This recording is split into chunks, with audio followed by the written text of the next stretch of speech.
Hello friends, आज मैं आपको बताऊंगी कि बेबी बॉय और बेबी गर्ल के प्राइवेट पार्ट को कैसे क्लीन करें। इस वीडियो में मैं अपना एक्सपीरियंस आपके साथ शेयर करने वाली हूं। यदि वीडियो पसंद आए तो इसे लाइक ज़रूर कीजिए, अपने फ्रेंड्स के साथ शेयर ज़रूर कीजिए और मेरे चैनल को सब्सक्राइब करना ना भूलें।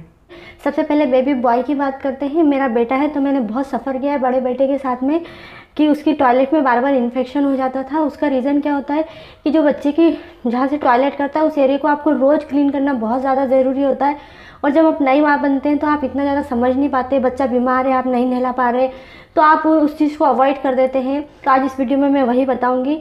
कई बार क्या होता है कि बच्चे की जो टॉयलेट जहाँ से करता है उस एरिया में बच्चा टॉयलेट तो करता है दिन में कितनी भी बार, अगर आप डायपर पहना रहे हैं तो सबसे ज़्यादा क्लीन करने की ज़रूरत है।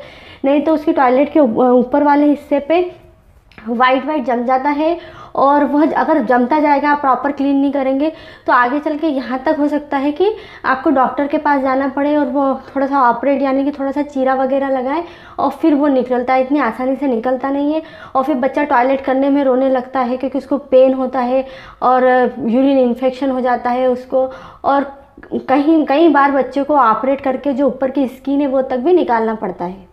इसका सबसे अच्छा तरीका ये है कि आप हॉस्पिटल में डॉक्टर से ही सीख लीजिए कि बच्चे की प्राइवेट पार्ट को कैसे क्लीन करते हैं, क्योंकि जो मालिश के लिए आते हैं वो आपको बता तो देंगी लेकिन उनको भी आजकल इतना आइडिया नहीं। अगर आप डॉक्टर से सीखेंगे तो आपको मालूम होगा कि सही तरीका एक्चुअल में क्या है और वैसे ही करेंगे तो बच्चे को कभी भी कोई नुकसान नहीं होगा। अब यहाँ पर मैं थोड़ा सा आपको तरीका बताती हूँ कि आप क्या कीजिए कि जो बच्चे के लिए गर्म पानी करते हैं उसी में आप कॉटन डाल के अच्छे से कर लीजिए और जब कॉटन को फिर बाद में अलग निकाल दीजिए। कॉटन को बिल्कुल ठंडा करना है आपको, क्योंकि इसमें आप कोई जम्प नहीं है ना।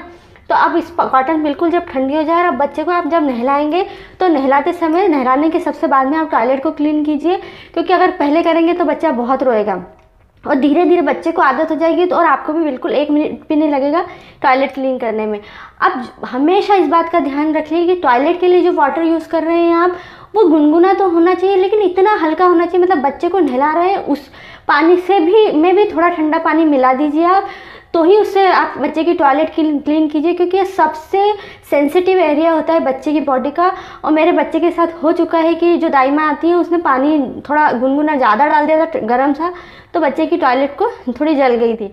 अब ये डिज्नी का जो पेन है इसको मान लीजिए आप कि बच्चे के जो टॉयलेट वाला हिस्सा होता है वो है। अब अगर आप हल्का सा इस स्किन को बच्चे की खींचेंगे पीछे तो आप देखेंगे कि एक पोर्शन बाहर निकल रहा है इस तरह से, ठीक है। अब आपको जो कॉटन है उसको अच्छे से इस तरह से करना है और ये वाला जो हिस्सा निकला हुआ है बाहर उसको बिल्कुल हल्के हल्के हाथों से कॉटन से करना है। अब आप अगर हर रोज़ ऐसा करेंगे तो बस इतना सा ही करना और कुछ नहीं करना है। उसके बाद में आपको क्या करना है, पानी लेना है जो बिल्कुल हल्का गुनगुना है, नहाने के पानी में भी ठंडा पानी मिला के, और इसके ऊपर इस तरह से कॉटन से करने के बाद इस तरह से आपको छोड़ना है, ठीक है। पानी पूरा 1 मग डाल दीजिए आप, बच्चा तुरंत टॉयलेट करेगा, उसके बाद में हल्का सा पानी और डाल दीजिए और फिर ये क्लीन हो गई। फिर इसको आप छोड़ दीजिएगा, धीरे धीरे ये वापस पूरी अंदर चली जाएगी। देखिए टॉयलेट के एरिया को क्लीन करने में एक बात का विशेष ध्यान रखिए कि जब आप स्किन नीचे आप करेंगे बिल्कुल हल्के हल्के हाथों से आपको करना है, बिल्कुल ज़्यादा जल्दी नहीं करना है, हाई में नहीं करना है, क्योंकि बच्चा उस समय बहुत रोएगा। तो बिल्कुल अपना ध्यान रख के कीजिए, बिल्कुल हल्के हाथों से कीजिए। जब ये पूरा बाहर आ जाए और इसको अच्छे से आप क्लीन कर दें उसके बाद में आप इसको स्किन को वापस ऊपर भी आपको चढ़ाना है, बिल्कुल वो भी हल्के हाथों से। अगर थोड़ा भी इस तरह से हिस्सा रह जाता है तो बच्चा टॉयलेट करने में बहुत ज़्यादा रोएगा, उसको बहुत ज़्यादा पेन होगा और स्वेलिंग भी आ सकता है। तो इसलिए बहुत ज़रूरी है कि बिल्कुल हल्के हाथों से इसे किया जाए, इसलिए डॉक्टर से सीखिएगा आप।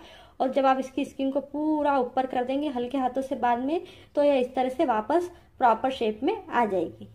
अब कई बार क्या होता है कि जैसा आप रेगुलर इसको क्लीन नहीं करते हैं तो यहाँ पे वाइट एग जैसे जम जाते हैं, तो उसके लिए आपको क्या करना चाहिए, बिल्कुल हल्के हाथों से इस तरह से आप उसको प्रेस कीजिए, ठीक है।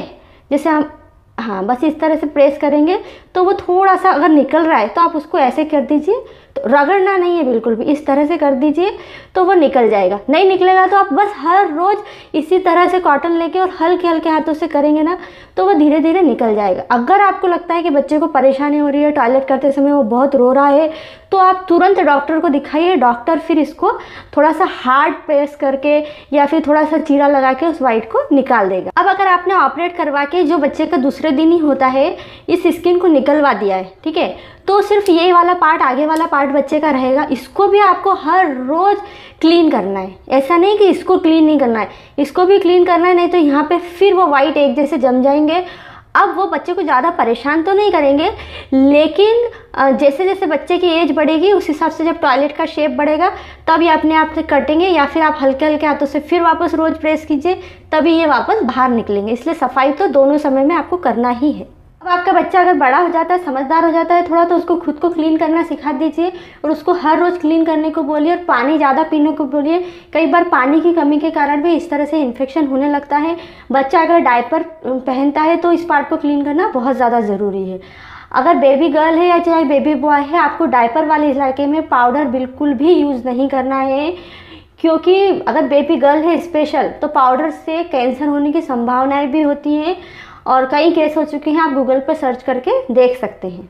अगर बच्चे को डायपर रैश हो गया और डॉक्टर इस तरह का कोई पाउडर लिख के देता है जो बहुत अच्छा होता है डायपर रैश के लिए, तो बच्चे को बस उतने ही दिन लगाइए जब तक डायपर रैश है, उसके बाद में लगाना बंद कर दीजिए। बिल्कुल टेल्कम पाउडर डायपर एरिया पे बिल्कुल भी यूज़ ना करें। अगर आप बच्चे को डायपर पहना रहे हैं तो अच्छी ब्रांड का डायपर ही पहनाइए जिससे उसकी स्किन को कुछ रैश ना हो।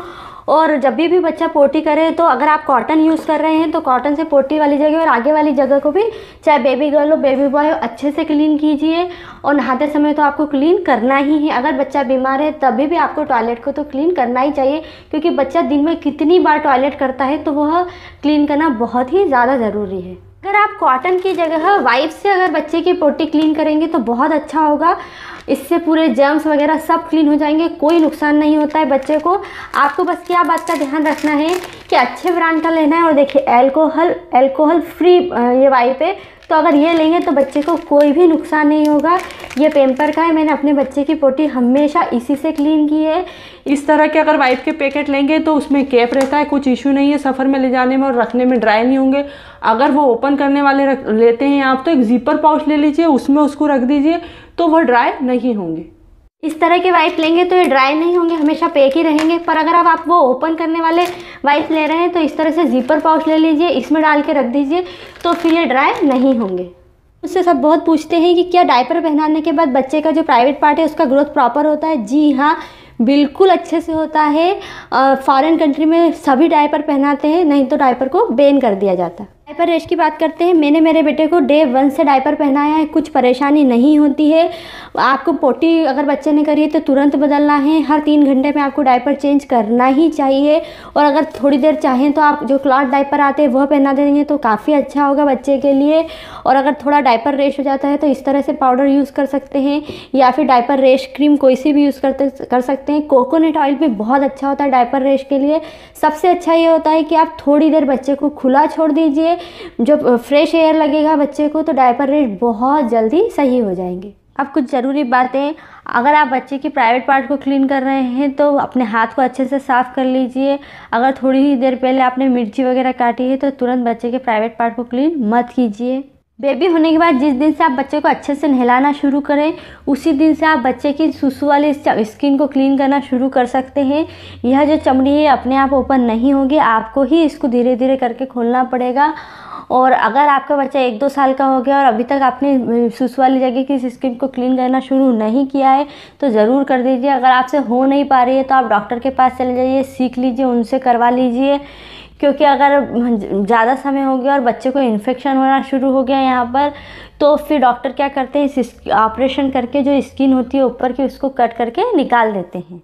कुछ पेरेंट्स पूछते हैं कि क्या हम बच्चे की सुसु वाली जगह पे ऑयल यूज़ कर सकते हैं, तो मेरे डॉक्टर का कहना ऐसा है कि वैसे तो वो अपने आप ही ओपन हो जाएगी अगर आप हर रोज़ करेंगे। पर अगर आपसे ओपन हो ही नहीं रही है तो सिर्फ और सिर्फ कोकोनट ऑयल ही आप यूज़ कर सकते हैं। जब अगर ऑपरेशन से बेबी होता है तो स्टिच पे भी कोकोनट ऑयल लगाने को बोला जाता है माँ को, तो वह कोई भी नुकसान नहीं करेगा। इसलिए सिर्फ कोकोनट ऑयल ही यूज़ करें आप। उसके लिए आपको हल्का सा उंगली में कोकोनट ऑयल ले लें और बच्चे की जो सुसु वाली स्किन होती है वहाँ पर लगा दीजिए और फिर हल्के हाथों से कोशिश कीजिए उससे चमड़ी को ओपन करने की, वो आसानी से ओपन हो जाएगी। कभी कभार अगर आपसे ओपन नहीं हो रही है और आप इस तरह से ऑयल यूज़ कर रहे हैं ओपन कर रहे हैं तो ठीक है, पर हर रोज़ इस तरह से ऑयल बच्चे की टॉयलेट वाली जगह पर मत लगाइएगा। यदि बच्चा दिन में कई बार पोटी करता है तो एक दो बार आप वॉश बेसिन में लेके चले जाइए और वहाँ पे बच्चे को अच्छे से होल्ड करके पोटी क्लीन करवा देंगे तो बहुत अच्छा होगा। और जब बच्चे को नहलाएं तो यह जो पीछे की पोटी वाली जगह होती है, लाइन होती है, यहाँ पर माइल्ड जो बच्चे का सोप आता है जिससे बेबी सोप से हम नहलाते हैं, उससे इसको अच्छे से साफ़ ज़रूर करें। यदि आप इन छोटी छोटी बातों का ध्यान रखेंगे तो बच्चे को इन चीज़ों से होने वाले इन्फेक्शन से आप बचा सकते हैं। इस वीडियो को अपने फ्रेंड्स के साथ ज़रूर शेयर कीजिए और आप कमेंट करके मुझे ज़रूर बताइए कि आपको वीडियो कैसा लगा। वीडियो को लाइक और शेयर करना